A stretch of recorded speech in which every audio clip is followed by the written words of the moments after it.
산들과 바위에 나라를 우리를 떨어져 보좌에 드신 이의 앵글에서와 그 어린 양의 진노에서 우리를 가리라. 그들의 진노의 큰 날이 이르렀으니 누가 능히 서리요 하더라. 아멘. 네, 여섯째 인을 떼실 때라는 제목으로 오른 말씀 나오도록 하겠습니다. 자, 우리는 지난주에 어린 양께서 다섯 번째 봉인을 떼는 것과 관련된 말씀을 살펴보았습니다.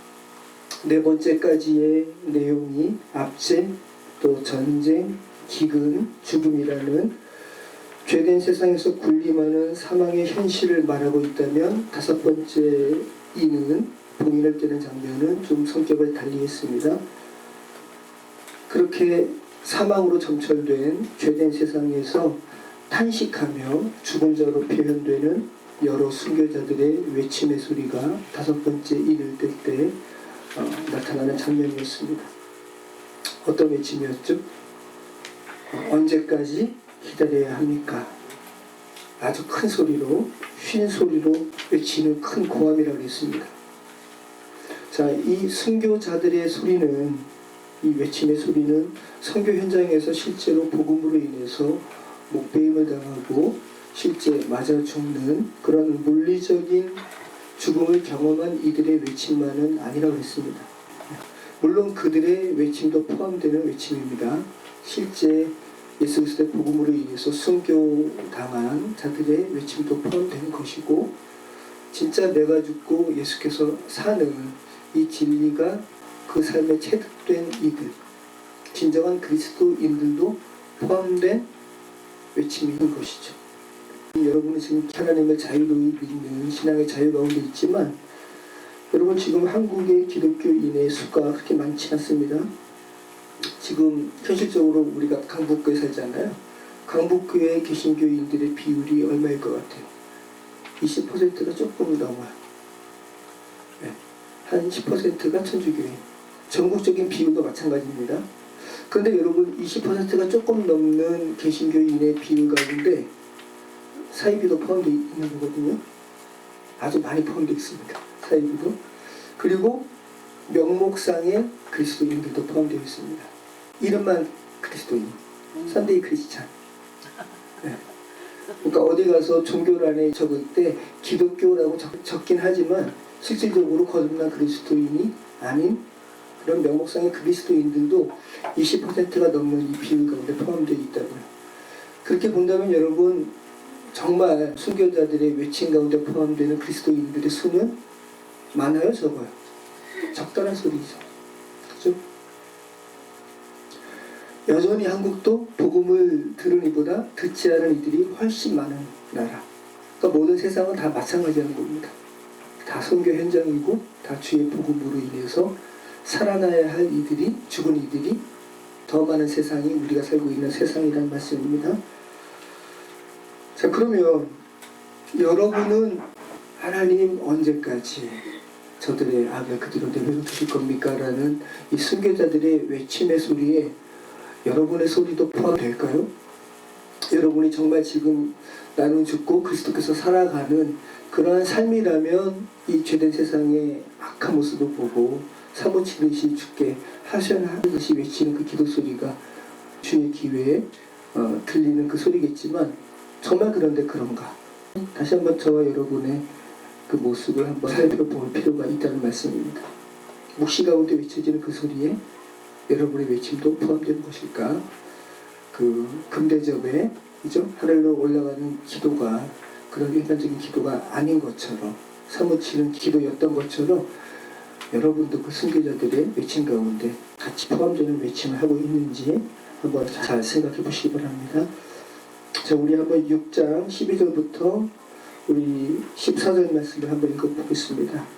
내가 보니 여섯째 인을 떼실 때에 큰 지진이 나며 해가 검은 털로 짠 상복같이 검어지고 달은 온통 피같이 되며 하늘의 별들이 무화과 나무가 대풍에 흔들려 설익은 열매가 떨어지는 것 같이 떨어지며 하늘은 두루마리가 말리는 것 같이 떨어지고 각 산과 섬이 제자리에서 옮겨지네. 아멘. 자, 순교자들의 외침을 뒤로 하고 또 환상입니다. 그죠? 또 내가 보니 꿈처럼, 꿈의 장면처럼 새로운 환상이 요한의 눈에 펼쳐졌습니다. 자, 첫째인부터 넷째인까지가 사망의 현실을, 죄된 세상의 사망의 현실을 다룬 것이라면, 다섯 번째 인에는 순교자들의 외침이 있었고 하소연이 있었고, 이제 여섯 번째 인은 끝을 향해 달려갑니다. 제가 한번 공동 번역으로 번역된 것을 읽어보겠습니다. 어린 양이 여섯째 포기를 떼셨을 때에 내가 보니 큰 지진이 일어나고 해는 검은 머리털로 짠 천처럼 검게 변하고 달은 온통 핏빛으로 변했습니다. 그리고 별들은 마치 거센 바람에 흔들려서 무화과 나무에 설익은 열매가 떨어지듯이 땅에 떨어졌습니다. 하늘은 두루마리가 말리듯이 사라져버렸고 제자리에 그대로 남아있는 산이나 섬은 하나도 없었습니다. 여러분, 이 묘사를 보시죠. 지진이 일어나고 저 붉은 태양이 검은 빛으로 변하고 저 밝은 달이 피처럼 붉어지고요. 하늘의 별이, 지금 우리가 밤하늘의 별을 보는데 그 별이 무화과 나무의 열매가, 설익은 열매가 떨어지듯이 우수수 땅에 떨어집니다. 또 하늘이 두루마리가 이렇게 말리는 것처럼 하늘이 말려서 사라집니다. 각 산과 섬도 사라집니다. 자, 지금 이 묘사들이 지구 최후의 종말의 현상을 묘사한 것일까요? 어떻게 생각하십니까? 그렇게 말을 하는 이들이 있죠. 어떤 이들이 그렇게 말을 하죠? 세대주의적 종말론자들이 그렇게 이야기합니다. 기독교는 직선적인 세계관이고, 그리고 그 주권을 하나님께 있는 것이기 때문에 모릅니다. 하지만 분명한 것은 우리가 읽고 있는 요한계시록의 이런 관련된 구절은 물리적인 지구의 마지막 종말의 날의 묘사를 하는 것은 아니라는 겁니다. 계시록에 있는 이 종말적인 묘사들, 특별히 오늘 본문의 내용이 아직 오지 않은 어떤 미지의 특정한 날의 현상을 묘사한 것은 아니라는 것을 지금 제가 말씀드리는 겁니다. 여러분, 오늘 본문의 현상들이 한 번에 이루어지면, 아니 한 번에 이런 종말의 현상들이 다 이루어지는 것뿐만 아니라 13절에 하늘의 별들이 땅에 떨어지는 것만 실제로 이루어지면 여러분 15절 이후의 묘사들이 성립될 수가 없습니다. 하늘의 별들이 땅에 우수 떨어진다? 그 즉시 지구는 없어집니다. 어디 굴에 들어가 숨고 바위 틈에 숨고 이럴 수가 없어요. 여러분, 딥 임팩트라는 영화를 보시면 지구로 향해 날아오는 조그만 행성을 발견하고요. 그것이 지구에 그대로 떨어지면 지구가 큰 위험에 처하기 때문에, 그죠? 특공대들을 보내가지고 핵폭탄을 설치해가지고 그 터뜨리잖아요.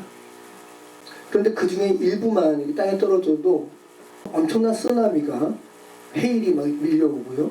그런데 행성이 그대로 지구에 폭발한다? 말도 안 되는 거고, 하늘에 있는 이 별들이 우수수 무화과 나무 열매처럼 땅에 떨어지면 완전히 지구 없어지는 거거든요. 그런 묘사가 아니라는 거죠. 지금껏 여러분, 은유와 상징, 또 구약의 인용구가 3분의 2 이상을 차지한다 말씀드렸는데, 지금껏 계속해서 요한계시록은 은유와 상징이고, 또 구약의 기록된 말씀들을 통해서 죄된 현실을 폭로하고, 또 그 가운데서 격려하시는 주의 말씀인 것을 우리가 잘 살펴보고 있다가 갑자기 여섯 번째 인과 관련해서 물리적인 현상이 구체적으로 진술된다 해서 갑자기 물리적인 것으로 쑥 들어가 버리면 여러분, 성경은 왔다 갔다 있는 거죠. 자, 오늘 여섯 번째 인을 떼는 것으로 인해서 나타나는 재앙이 몇 개입니까? 한번 세보세요. 몇 개예요? 지진. 두 번째는 해가 검은 머리털로 짠 천처럼 변하고, 또 세 번째 달은 핏빛으로 변하고, 그리고 별들은 무화과 나무 설익은 열매처럼 땅에 우수수 떨어지고, 이게 별들이 네 번째죠. 그 다음에 하늘이 두루마리가 말리는 것처럼 말려 없어지고, 그 다음에 산이 없어지고, 그죠? 여섯 번째고, 섬이 없어지죠. 일곱 번째입니다. 7개입니다. 일부러 물리적인 재앙의 개수를 7개만 묘사하고 있어요. 여러분, 물리적인 재앙의 수를 기록하려고 하면 7개만 있겠습니까? 훨씬 더 있죠. 그죠? 엄청난 비가 와서 노아의 홍수처럼 쓰나미가 일고 해일이 일고 폭풍우가 치고 번개가 치고 물리적인 재앙을 묘사하려고 하면 엄청 많습니다. 근데 지금 7개만 취하고 있습니다. 완전수입니다. 일부러 완전수를 취한 겁니다. 그리고 여러분, 그 재앙에 노출된 부류의 사람들도, 이 땅 위에 거하는 부류의 사람들도 몇 종류의 사람입니까? 한번 보시죠. 15절 이하입니다. 땅의 임금들, 왕족들 2번째, 장군들 3번째, 부자들 4번째, 강한 자들 5번째, 모든 종 6번째, 자유인 7번째. 자, 이 재앙에 맞닥뜨리는 사람들도 몇 부류의 사람들이에요? 7부류. 그럼 이 땅 위에 죄된 이 세상에 거하는 사람들이 7부류만 있어요? 훨씬 더 있어요. 상인들도 있고, 그죠? 농사를 짓는 이들도 있고, 어부들도 있고, 상공업자들도 있고, 제조업자들도 있고, 카페를 운영하는 이들도 있고, 그죠? 선생님들도 있고. 이 부류를 묘사하려고 하면 7개가 넘는단 말이죠. 그런데 일부러 7개를 또 취하고 있죠. 그래서 일부러 이렇게 7이라는 수를 취하고 있다는 거죠. 하나님의 이 진노에서 또 벗어날 이 죄된 세상의 사람들은 존재한다, 존재하지 않는다? 존재하지 않는다.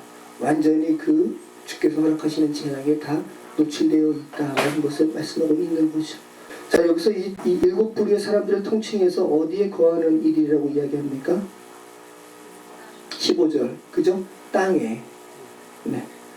단순히 물리적으로 지구에 거한다는 의미가 아니라 이 땅에 거하는 사람들이라는 것은 하늘에 속한 사람이 아니라 땅에 속한 사람, 네. 죄된 세상에 매여있는 사람, 죽은 사람, 너희가 본질상 진노의 자녀들이 노니라고 바울이 이야기하는 그 죽음의 사람들을 이야기하는 것이죠.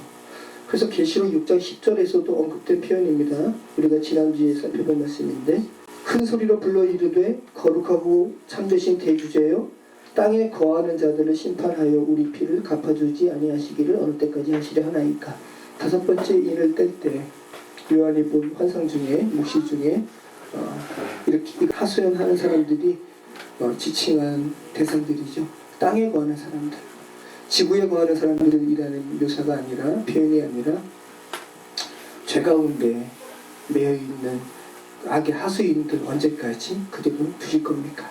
라는 하소연이라는 거죠. 외침이라는 거죠. 그러니까 교회 밖에 있는 이 세상 사람들을 지칭하는 겁니다.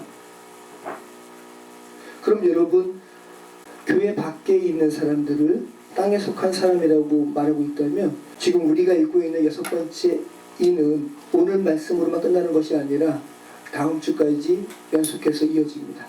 14만 4천으로 대표되는, 딱 14만 4천이 아니라 완전하게 구원받은 하나님의 백성을 상징적으로 표현한 수죠. 구원받은 하늘에 속한 사람들에 대해서도 6번째 인과 관련해서 다음 주에 언급이 되죠. 7장의 말씀이죠. 그리고 8장의 7번째 인을 떼고 바로 첫 번째 나팔에 대한 그 환상으로 넘어갑니다. 자, 오늘 6번째 인과 관련해서 오늘 본문이 끝이 아니라는 거. 자, 그러면 오늘 본문은 특별히 땅의 사람들에 대해서 죄된 세상에 미치는 하나님의 심판, 그리고 이것을 이 땅의 사람들은 어린 양의 진노로 이렇게 말하고 있습니다. 여기에 우리가 포커스를 두면서 말씀을 살펴보면 좋겠습니다. 자, 다시 한번 6장 12절로 14절 말씀 한번 읽어보겠습니다. 내가 보니 6째 인을 떼실 때에 큰 지진이 나며 해가 검은 털로 짠 상복같이 검어지고 달은 온통 피같이 되며 하늘의 별들이 무화과 나무가 대풍에 흔들려 설익은 열매가 떨어지는 것 같이 땅에 떨어지며 하늘은 두루마리가 말린 것 같이 떠나가고 각 산과 삽이 제자리에서 옮겨지네. 자, 지진에 대한 묘사가 나오고 있죠. 1989년에 캘리포니아만에 큰 지진이 나서 55명의 사람들이 죽었다고 합니다. 55명의 사람들이. 그 광경을 보고 한 사람이 묘사하기를 이렇게 묘사를 했다 그래요. 하나님께서 방금 손뼉을 치셨다. 그러니까 인간은 이 엄청난 천재지변을 보면은 누구를 떠올릴 수밖에 없냐 하면 하나님. 하나님께서 지금 손뼉 치셨다. 지진이 났다. 이렇게 표현했다는 거죠. 아까도 임계선 선호가 기도했지만 작년과 올해 유달리 지진과 산불과 같은 재앙이 많습니다. 자, 우리와 거리가 있는 지역이라 체감상 멀어 보일지라도 직접 그 재해를 당하는 이들은 창조주를 인식할 수밖에 없는 것이 이러한 재앙입니다. 이 지진은 바로 오늘 벌어지는 상황이기도 하죠. 그죠? 과거에도 있었죠. 그리고 지진과 또 더불어서 화산과 같은 지각 현상은 정말 지구 최후의 날을 부른 것 같은 그런 엄청난 두려움을 주는 자연 현상입니다. 그런데 이 같은 자연 현상이 아담 이래로 계속 있어 왔다라는 것. 그리고 그것을 보는 이들은 정말 하나님 도와주십시오 라는 절박한 외침할 수밖에 없다라는 거. 자, 폼페이 화산의 폭발 같은 경우가 대표적이죠. 폼페이 최후의 날이라는 영화도 있고, 여러분 폼페이 화산에 대해서 들어보신 적이 있으세요? 이 폼페이 화산의 폭발이 AD 79년 8월 24일에 있었다고 합니다. 그래서 이것을 기록한 자가 로마 함대의 어떤 장군이 이것을 기록을 했어요.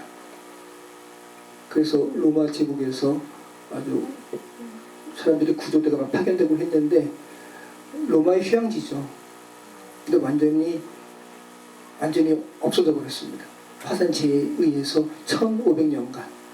그래서 농부에 의해서 우연히 폼페이 유적이 발견이 되고 지금까지 계속 발굴되는 거예요. 근데 어떻게 이 폼페이 유적이 이렇게 복원이 될 수 있냐 하면 화산재해에 의해서 그대로 덮어버렸기 때문에. 근데 참 가슴 아픈 것은 화산재가 덮였을 때의 그 최후를 맞이했던 사람들의 모습이 그대로 표현이 된 거예요. 그게 왜 그러냐면 발굴하다가 보니까 구멍이 숭숭 난 것을 보고 그 발굴하는 사람들이 거기다가 석고를 본 거예요. 사람들 말 갑자기 이렇게 타서 갑자기 재가 이렇게 덮였잖아요. 그리고 그러한 사람들은 탄 거죠. 그 안에 공간이 형성이 된 거예요. 어떤 사람은 자기 아이를 꼭 안고 죽은 모습도 있고, 또 어떤 사람은 재물을 놓지 않으려고 그 재물을 움켜쥐면서 죽은 사람들의 모습. 그 옆에는 화산재가 완전히 사람을 덮어서 그 안에 있는 공간, 천공이 생겼다는 거죠. 거기다 석고를 붓고 조심스럽게 나머지를 깨서 없앴더니 그 2000년 전에, 그죠? AD 79년이니까 2000년 전의 모습이죠. 그리고 당시에 폼페이의 이러한 문명은 오늘날과 비교해서 크게 다를 거 없다. 이런 전자기기 이런 거 제외하고는 사람들이 사는 모습은 똑같다. 그리고 굉장히 퇴폐했다.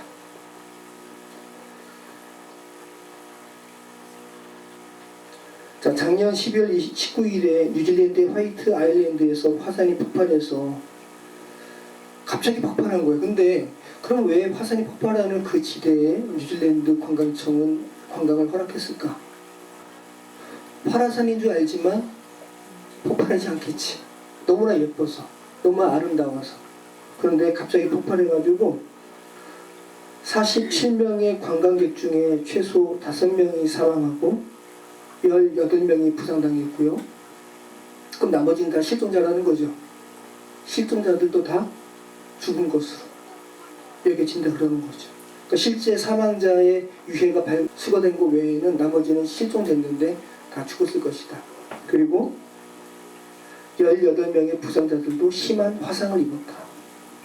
지난 12일이죠. 필리핀에서 또 엄청난 화산이 43년 만에 폭발했다고 해요. 현철호 목사님 이야기 들어보니까 현철호 목사님 교회 백운교회는 이런 선교를 자주 하니까 이 비전 트리 팀이 이 필리핀에 갔다가 항공이 결항이 돼가지고 그 다음날 갔다 와요. 그러니까 바로 실질적으로 이렇게 와닿는 이야기들이죠. 그런데 어제 제가 말씀 준비하면서 이렇게 찾아보니까 이 화산이 폭발하는 모습을 배경으로 16km 떨어진 곳에서는 필리핀 부부가 결혼식을 하는 장면이 나왔어. 그 사람들도 하객들도 있고 실시간으로 SNS 보면서 이 경보, 적색 경보 뭐 이런 거 보면서 재빨리 떠날 거를 계속 보면서 뒤에서는 화산이 폭발하는데 거기서는 결혼식하고 있는 거야. 인간이 어떤 존재인지 좀 생각이 좀 되죠? 인간이 어떤 존재인지. 아마 그 지역에서 이미 거기서 식을 하기로 결정이 됐겠죠. 뭐 어쩔 수 없다고 하더라도 누구는 16km 바로 앞에서는 화산이 폭발해가지고 아비규환 가운데 있는데 그걸 배경으로 결혼식을 하는 존재들, 우리 인간이란 말씀이죠. 제가 그분들을 뭐 비난하는 것은 아닙니다. 우리 인간들의 속성이 이렇다는 겁니다. 자, 여러분, 이 폼페이의 화산이 AD 79년이면 요한계시록은 AD 90년 이후에 쓰여진 것으로 여겨지거든요. 그러면 당대에 엄청난 큰 사건이기 때문에 사도 요한은 아마 로마의 휴양 도시인 폼페이가 화산으로 폭발했다라는 소식을 들었을 수도 있고요. 알고 있었을 수도 있습니다. 그래서 물론 오늘 이 요한계시록에 이런 지진과 같은 서술이 구약의 말씀들을 차용한 것이긴 하지만 사도 요한은 실질적인 물리적인 이 지진 또 화산 이러한 재앙을 너무나 잘 아는 사람이 이렇게 썼다라는 것, 그것도 여러분 생각을 하시면 좋을 것 같습니다. 오늘 특별히 달이 온통 피같이 된다. 그리고 해가 검은 털로 짠 상복같이 검어진다. 굉장히 암울하잖아요. 네, 이러한 표현들은 구약의 말씀을 차용한 겁니다. 이사야 50장 1절 이하 제가 읽어드리겠습니다. 나 여호와가 이같이 말하노라. 내가 너희의 어미를 내보낸 이혼 중서가 어디 있느냐. 내가 어느 체주에게 너희를 팔았느냐. 보라, 너희는 너희의 죄악으로 말미암아 팔렸고 너희의 어미는 너희의 배역함으로 말미암아 내보냄을 받았느니라. 내가 왔어도 사람이 없었으며 내가 불러도 대답하는 자가 없었으면 어찌 되느냐. 하나님이 왔는데도 하나님께 반응하지 않았다는 거죠. 내 손이 어찌 짧아 구속하지 못하겠느냐. 내게 어찌 건질 능력이 없겠느냐. 보라, 내가 꾸짖어 바다를 마르게 하며 강들을 사막이 되게 하며 물이 없어졌으므로 그 물고기들이 악취를 내며 갈아여 죽으리라. 내가 흑암으로 하늘을 입히며 굵은 배로 덮느니라. 이런 구약의 문장을 지금 사도 요한이 차용하고 있습니다. 이 지진과 관련해서도 학계 2장 6절 말씀을 차용한 거죠. 만군의 여호와가 이같이 말하노라. 조금 있으면 내가 하늘과 땅과 바다와 육지를 진동시킬 것이요. 자, 하늘의 두루마리가 말리는 표현도 이사야 34장 4절 말씀을 차용한 거죠. 하늘의 만상이 사라지고 하늘들이 두루마리같이 말리되 그 만상의 쇠자람이 포도나무 잎이 마른 같고 무화과 나무 잎이 마른 같으리라. 자, 이것은 여러분 다 물리적인 그 지진 또 뭐 물리적인 하늘의 이 천체의 현상을 묘사한 것이 아니라 죄된 세상을 향한 암울한 표현이죠. 아까 드린 말씀처럼 하늘의 별이 땅에 떨어지면 그냥 그 즉시 아무것도 없는 겁니다. 그러니까 하늘이 말린다라는 표현도 여러분이 그런 것으로 생각을 하셔야 되는 것이죠. 하나님의 주권. 여러분, 제가 가끔 생각을 해요. 하나님의 이 주권적인 제한이 있기 때문에 우리가 지금 살아가는 겁니다. 지금 저기 십자가 있잖아요. 그 십자가. 특별히 제가 지금 하나님의 주권적인 제한의 이 주권성이 우리를 얼마나 보호하는지를 제가 말씀드리려고 해요. 여기 도자기잖아요. 그죠? 그 도자기가 그런데 지금은 이렇게 꼿꼿이 섰잖아요. 근데 도자기가 이렇게 온전하게 서기가 쉽지가 않아요. 도자기가 지금은 딱딱하지만 1250도까지 올라가거든요. 그렇게 올라가면 흙이 어떻게 되냐면 고무처럼 되는 거예요. 고무처럼. 그래서 이것이 제일 처음에 이렇게 똑바로 제가 이렇게 빚어서 세웠지만 제일 처음에 가만히서 어떻게 나오냐면 이게 앞으로 이렇게 인사를 했어요. 그 다음에 제가 다시 각도를 살짝 해가지고 다시 가만히 또 뗀 거예요. 약간 이렇게. 그래서 다시 이제 또 1250도까지 올라갔으니까 이게 어떻게 됐어요? 또 고무처럼 돼가지고 다시 이렇게 앞으로 휘어진 게 다시 뒤로 이렇게 펴져서 그래서 이렇게 세운 거예요. 그러니까 제가 드리는 말씀이 그 말씀은 지금 우리가 상온에 지금 30도, 20도 지금은 겨울이라 뭐 마이너스로 가긴 하지만 하나님께서 우리를 살 수 있는 그런 온도와 습도와 환경 가운데 두셨기 때문에 우리가 살아있는 거지 우리 조금만 올라가도 우리 인간은 살 수가 없는 거죠. 우리의 존재가 그런 존재라는 겁니다. 자, 그래서 이 요한계시록 6장에서 차용한 이 종말의 천체 급격한 변화와 관련된 현상들은 물리적인 천체의 변화를 묘사하는 것이라기보다는 공의가 없이 패역한 이스라엘을 향한 이 죄된 세상을 향한 하나님의 진노의 표현이라는 것을 우리는 알게 됩니다. 하지만 주께서 정말 이 세상의 종말을 고하시면 이렇게 종말되는 거죠. 그건 하나님의 주권에 관련되어 있다. 우리는 그 시기 계시록에서 찾으려고 하면 안 된다. 요한계시록은 거기에 대해서 관심 갖고 있지 않다. 물리적인 어떤 특정한 날에 관심 갖고 있지 않다. 아담 이래로 죄된 세상은 항상 그랬다. 한번 요한계시록 오늘 본문의 말씀과 관련해서 요엘서 말씀을 우리 살펴봤으면 좋겠습니다. 이것은 같이 한번 읽어봤으면 좋겠습니다. 요엘서 2장 1절.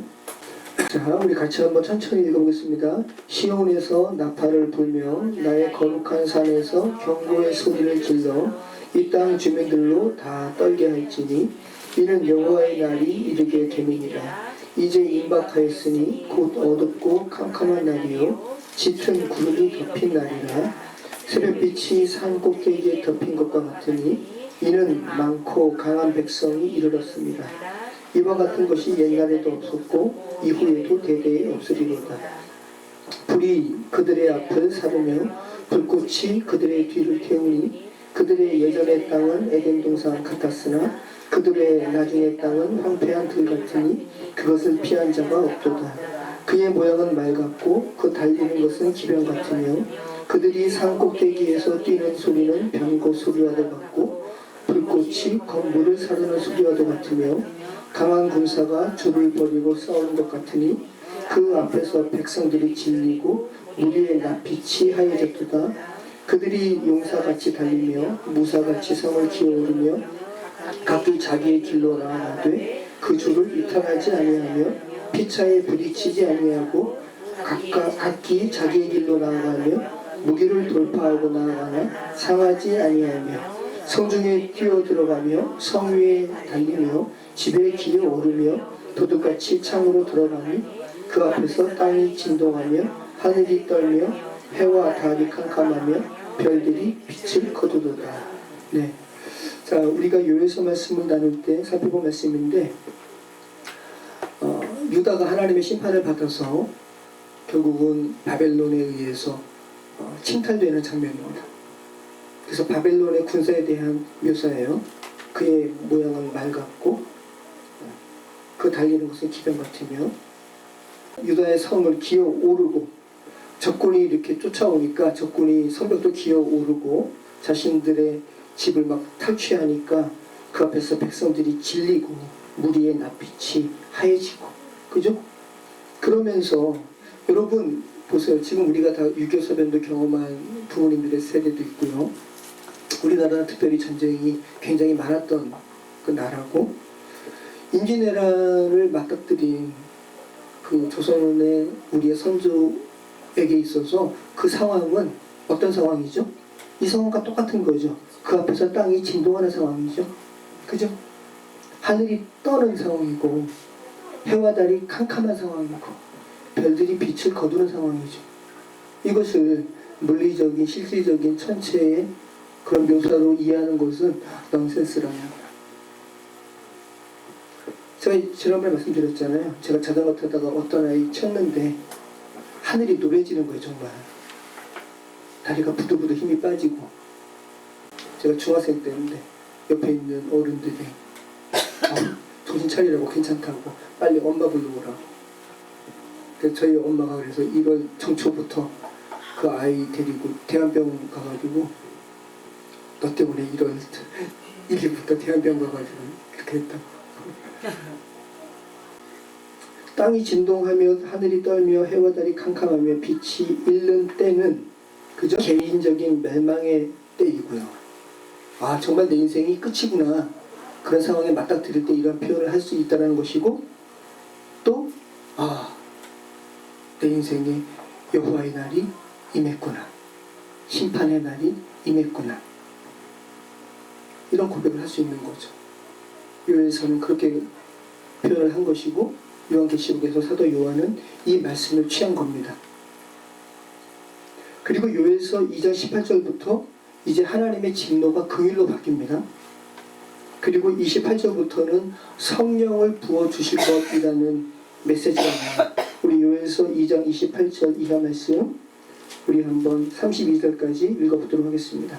그 후에 내가 내 영을 만민에게 부어주리니 너희 자녀들이 장래일을 말할 것이며 너희 늙은이는 꿈을 꾸며 너희 젊은이는 이상을 볼 것이며 그때 내가 또 내 영을 남종과 여종에게 부어줄 것이며 내가 이적을 하늘과 땅에 베풀리니 곧 피와 불과 연기 기둥이라. 여호와의 크고 두려운 날이 이르기 전에 해가 어두워지고 달이 핏빛같이 변하려니와 누구든지 여호와의 이름을 부르는 자는 구원을 얻으리니 이는 나 여호와의 말대로 시온산과 예루살렘에서 피할 자가 있을 것이며 남은 자 중에 나 여호와의 부름을 받을 자가 있을 것이니라. 자, 이 본문을 사도행전에서 누가 인용하죠? 누가 인용해? 베드로가 인용하죠. 어느 사건에서? 성령 강림 사건에서 이 메시지를 인용해서 설교하죠. 그러면서 3,000명이 회개하고 세례 받는 거예요. 자, 찾아보시죠. 사도행전 2장 14절 오순절 성령 강림 사건이죠. 예수님께서 승천하기에 앞서서 너희들 모여서 기도하라. 하나님께서 허락하신 그때가 이르면 너희에게 선물을 주실 것이다. 그래서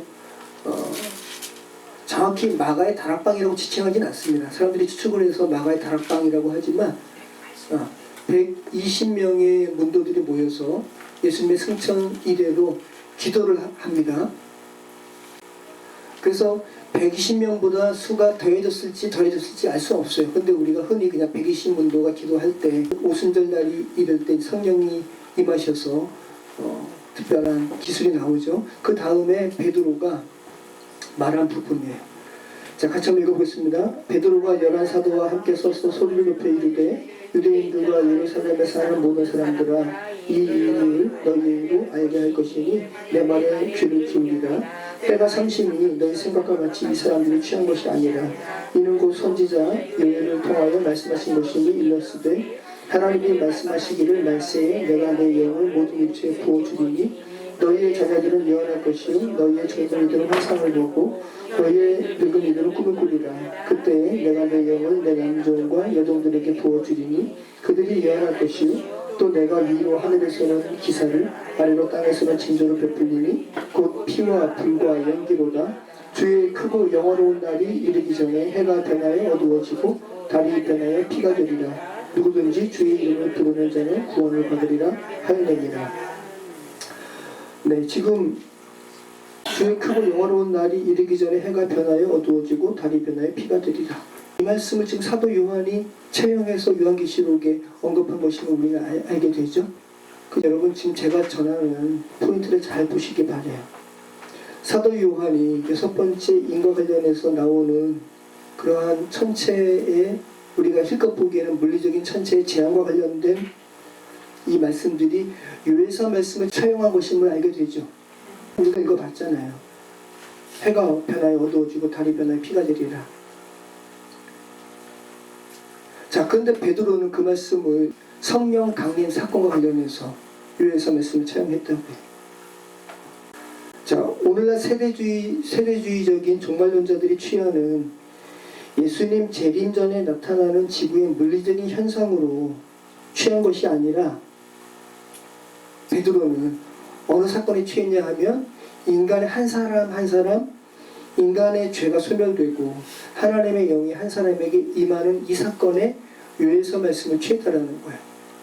요에서의 말씀을, 특별히 바벨론 군사의 침입으로 인한 유다의 심판과 관련해서 여호와의 날이라고 지칭된 이 요에서의 말씀을 베드로는 인간 한 개인이 하나님께 그 죄가 온전히 자복되고 주의 그리스도의 보혈로 말미암아 없어지고 깨끗게 되고 그 성령이 임한 사건과 관련해서 여호와의 날이라고 이야기하고 그 요에서의 말씀을 취하고 있다는 것이죠. 그리고 이 베드로의 설교를 듣고 3,000명의 사람들이 회개하고 세례받고 똑같이 주의 백성이 되는 거예요. 그럼 이 3,000명의 사람들도 여호와의 날을 이날 맞이한 거죠. 그죠? 그래서 성경에서 말씀하는 여호와의 날이 지향하는 궁극적인 의미는 물리적인 재앙의 날에 포커스를 여러분이 둬서는 안 되고요. 다수든 소수든 혹은 개인이든 어떤 영혼에게 죄의 심판이 선포되고 주 앞에 온전히 자복하면서 주의 백성으로 회복된 날이 여호와의 날인 것이죠. 주의 이름을 불러 구원받는 날입니다. 그러니까 심판과 구원이, 그죠? 동전의 양면처럼 있는 날이 여호와의 날이죠. 그러면 여러분, 여호와의 날이 여러분에게는 임하셨어요? 그냥 저 세례 받았잖아요 웃으면서 이렇게 얘기할 게 아니라 정말 여호와의 날이 여러분에게 임하셨는지, 여러분의 죄악에 대해서 그렇게 정말 사무치듯이 주님 앞에 아파하고 정말 주님 용서해 주십시오 라고 이런 날이 있었고, 그리고 정말 하나님께서 여러분에게 내가 너희 죄를 사했다, 십자가의 의미가 정말 여러분의 심령 가운데 깊숙이 알게 되고 주께서 알게 하셨더라면 여호와의 날이 저 여러분에게 임한 것이죠. 자, 한번 15절 말씀부터 한번 재앙을 받는 7 종류의 대상에 대해서 한번 살펴보도록 하겠습니다. 우리 15절 말씀 같이 읽어보겠습니다. 땅의 임금들과 왕족들과 장군들과 부자들과 강한 자들과 모든 종과 자유인이 불과 산들의 바위 틈에 숨어 산들과 바위에게 말하되 우리 위에 떨어져 보좌에 앉으신 이의 얼굴에서 그 어린 양의 진노에서 우리를 가리라. 그들의 진노의 큰 날이 이르렀으니 누가 너니 서리하더라. 자, 아까 들은 말씀처럼 7 부류에 대해서 말씀하고 있습니다. 그러니까 이 땅에 거하는 죄된 세상 사람들을 모두 통칭하는 겁니다. 땅의 임금들, 통수권자죠. 왕족들, 관료들입니다. 장군들, 군부의 장성들이고, 또 부자들, 가진 자, 또 강한 자, 권세자, 모든 종, 노동자, 자유인, 일반 시민이죠. 그러니까 죄된 세상을 살아가는 모든 사람들을 다 통칭하는 거죠. 이들이 어떻게 대응합니까? 이들이 이런 하나님의 이 진노의 날에 하나님의 진노의 현상을 보면서 뭐라 그래요? 산들과 바위에게 말하되 우리 위에 떨어져 보좌에 앉으신 이의 얼굴에서 그 어린 양의 진노에서 우리를 가리라. 예. 그들의 대응은 너무 그냥 엄청나니까, 그죠? 그냥 순간적인 모면만, 순간적인 재난에 모면만을 지금 이야기하지만 참, 그죠? 영원한 피난처로 갔어야 되는 건데, 근데 지금 이 시기는 이미 늦은 겁니다.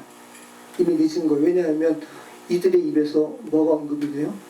어린 양의 진노에 대해서 언급이 되잖아요. 세상의 권세자나 강한 자나 약한 자나 할 것 없이 여호와의 날에 이들이 하는 행동은 한마디로 하면 뭐죠? 굴 속에 얼굴을 파묻는 거예요. 예전에 TV 보면 막 부잣집 만화님들이 도박하다가 경찰들이 급습하잖아요. 그죠? 나시 입고 막 이렇게 있다가 그럼 어떻게 해요? 얼굴 가리죠. 차라리 그러니까 하나님의 이 보좌에 앉으신 이 얼굴에서 우리를 가려다오. 그죠? 어린 양의 진노에서 우리를 가려다오. 산들아 바위야 내게 떨어져라. 차라리 얼마나 하나님의 진노에 이 하나님의 얼굴을 보는 것이 두려우면, 그리고 어린 양의 진노가 두려우면 이렇게 표현을 했겠어요. 자, 이 표현도 지금 구약 말씀을 차용한 겁니다. 호세아서 10장 이하 말씀인데 호세아서 10장 7절 8절 한번 읽어보겠습니다. 우상 숭배로 인한 재앙에 관한 말씀인데, 사마리아 왕은 물 위에 있는 거품같이 멸망할 것이며 이스라엘의 죄 곧 아웬의 산당은 파괴되어 가시와 찔레가 그 제단 위에 날 것이니 그때에 그들이 산도로 우리를 가리라 할 것이요 작은 산도로 우리 위에 무너지라 하리라.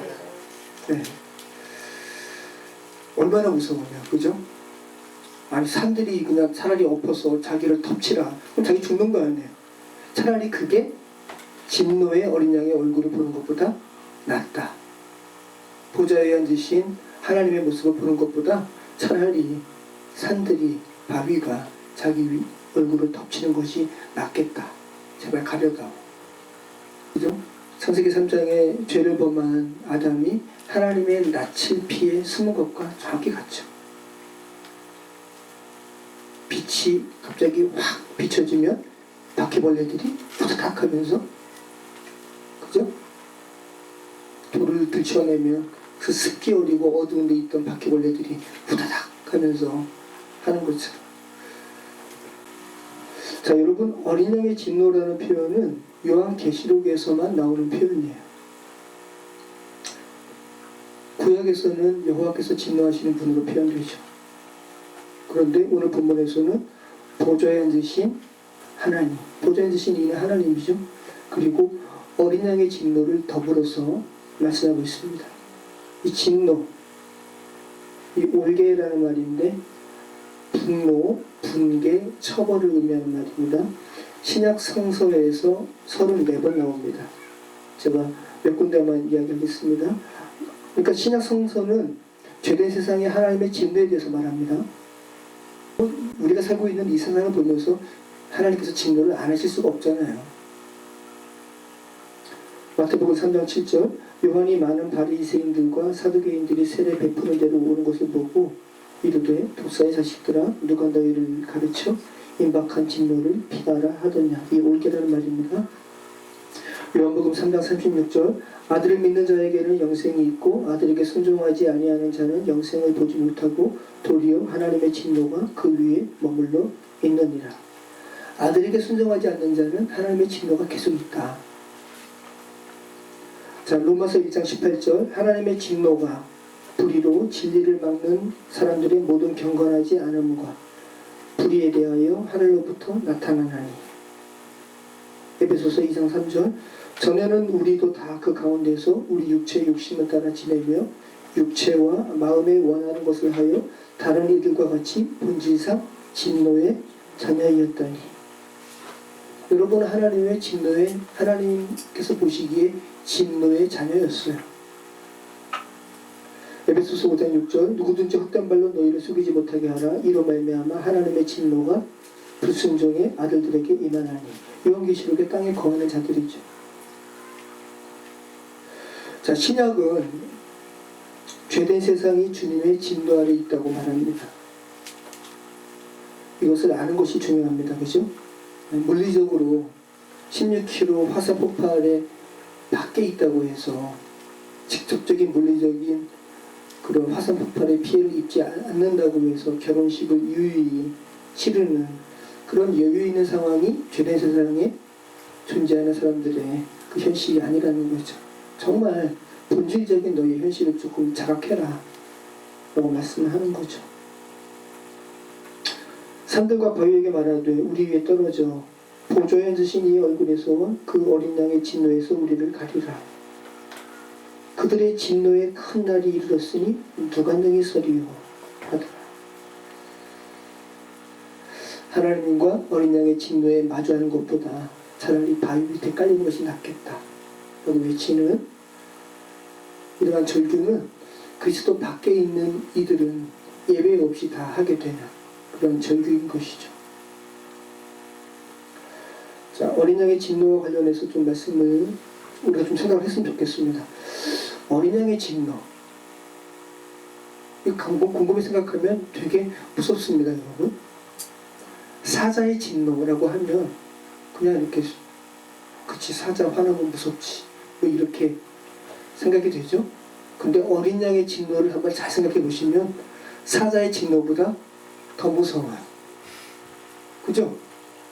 어린 양은 이사야서에서 상한 갈 때도 꺾지 않고 고초와 모욕당할 때도 잠잠히 말없이 도살당하시는 그 사랑 많은 어린 양인데, 요한계시록에서는 진노하시는 어린 양, 사람들로 하여금, 주변 세상을 살아가는 이들로 하여금 차라리 상과 바위여 내 얼굴을 덮으라라고 말할 정도의 그러한 뉘앙스라는 것은 정말 무서운 말이죠. 사랑 그 자체이신 어린 양 예수께서 진노하셨다며, 그래서 진노의 어린 양이라고 표현할 정도라면 그 어린 양의 진노는 최종적인 것이고 다시 돌이킬 수 없는 진노라는 말씀이죠. 이제 관용의 시기는 지났다. 그러니까 십자가에서의 하나님의 진노입니다. 그죠? 오늘 그래서 7개의 천재지변으로 표현되는 이 같은 현상은 하나님의 진노죠. 하나님의 이 진노가 어디에서 완전히 쏟아지셨습니까? 십자가에서. 요한계시록 6장에서 나오는 6번째 인을 뗄 때 나오는 이 진노로 표현되는 7개의 재앙은 결국 누구에게 쏟아지는 것이었는데, 저와 여러분에게. 정말 이 세상의 이 악한 죄는 별이 지구에 떨어져 가지고 완전히 없어져야 할 그런 죄들인 것이죠. 주님께서 얼마나 화가 나셨겠어요. 분노하셨겠어요. 그 진노를 그런데 너무 당신의 형상으로 지음받은 이들을 사랑하셔서 누구에게 쏟으셨다고요? 당신의 아들에게, 어린 양 예수께 쏟으셨다고요. 정말 너무 엄청난 것이죠. 하나님은 죄를 끝까지 찾으십니다. 그죠? 하나님께서 끝까지 죄악을 찾으시고 멸절하시는 것은 그 하나님의 사랑의 속성에 또 동전의 양면과도 같은 것이죠. 여러분, 이번에 이란의 이 솔레이마니 사령관이 미국의 작전에 의해서 폭사했죠. 그런데 이 이란의 솔레이마니 사령관의 이 폭사의 배후에 누가 있었냐 하면 이스라엘의 정보기관 모사드가 있었다고 해요. 왜냐하면 이란의 사령관이기 때문에 이란 안에서 주로 활동할 때는 미군이 어떻게 할 수가 없는데,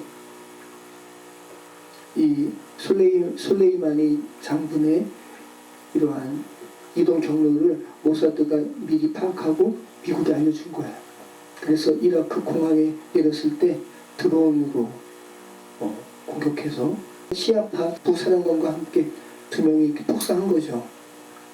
근데 이 정보를 모사드가 알려줬다고요. 모사드는 여러분 이스라엘의 정보기관이죠. 지난번에 말씀드린 것처럼 나치의 전범이죠. 아이만도 아르헨티나에서 데려와가지고 재판장에 서게 한 정보기관입니다. 모사드. 근데 모사드가 정말, 아까 모사드에 관련된 이런 글들을 읽어보면 정말 너무 놀라운 정보기관인데, 그 중에서 여러 작전을 많이 했는데 모사드가 수행했던 작전 중에 하나의 이름이 신의 분노라는 작전명이 있습니다. 1972년에 독일의 미넨 올림픽에 이스라엘의 체조 선수들이 참가했어요. 11명이. 그런데 독일의 미넨 올림픽에 참여했던 이스라엘의 이 체조 선수들을 정치적으로 이스라엘과 팔레스타인은 정치적이고 서로 이렇게 알력이 있으니까 팔레스타인의 무장 조직이 검은 9월단이라는 무장 조직이 있는데 이 이스라엘의 체조선수 11명을 급습해가지고 인질로 사로잡았고요. 이스라엘이 구하려고 막 했을 거 아니에요. 근데 결국은 다 살해했어요. 전쟁도 아니고 전쟁 가운데 죽였으면 뭐 전쟁 가운데는 사상자가 일어나니까. 그런데 전쟁도 아니고 평화의 제전이라고 하는 올림픽에 전국의 체조 선수들이 갔는데 11명이 결국은 인질로 잡혔다가 살해당하니까 뭐 이스라엘이 잘했다고 하는 거 아닙니다. 또 팔레스타인이 잘했다고 하는 것이 아니라, 근데 아무튼 이스라엘 입장에서는 어때요? 분노나죠. 그래서 이 모사드가 작전을 하는 거죠. 그 작전명이 뭐라고요?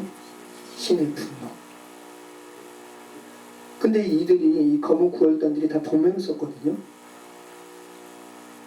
몇 명인지 모르겠는데, 근데 아무튼 이 신의 분노라는 작전으로 인해서 모사드가 9년간에 걸쳐서 이 복면 쓴 검은 9월단 이 사건에 관계됐던 사람들을 다 죽입니다.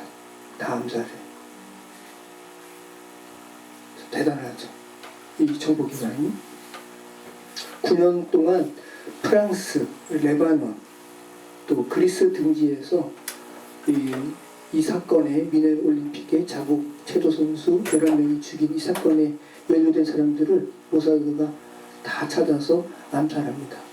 이것이 바로 신의 분노라고 명명된 그런 작전이에요.